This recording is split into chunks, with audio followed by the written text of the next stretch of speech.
Art is weird. Let me explain why. Race cars are made for race car drivers.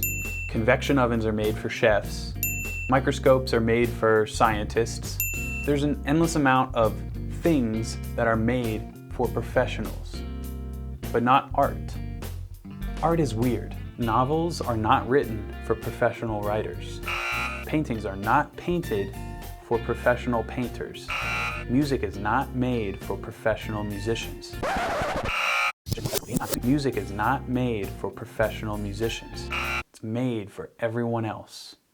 The goal of art is to establish a relationship between an artist and the person who is consuming the art, a relationship that cannot be built in any other medium than through the art itself. Now, since most of you watching are probably musicians, I am going to focus on the musical side of the equation because I know a lot of you have goals to either write songs or maybe become a professional in the music industry. I've noticed a trend in the music community of YouTube.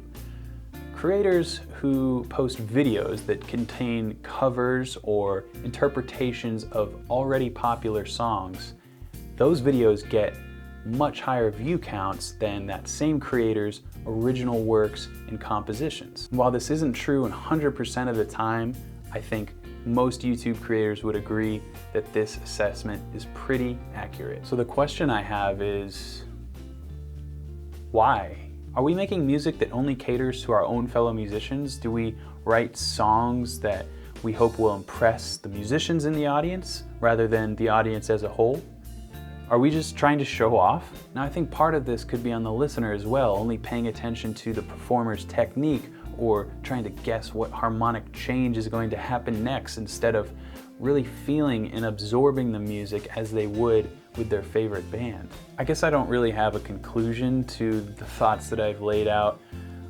It would be really helpful for me if you left a comment to help me hash out just what it is I'm trying to say, because I feel like the overall presentation is a little bit incomplete. What I'll say to the listeners is I think there's a time for studying and then a time for listening, and I think the two can be impartial to one another. What I'll say to creators is knowledge and technique don't go very far if you aren't tapping in to a human emotion. So I'd love to hear from you guys in the comments section why you believe that YouTubers that have many subscribers who clearly get a certain amount of views on one type of video don't get that same reciprocation on their original music. I think it's an interesting topic to discuss, and that's what this community is for, right? To have a dialogue.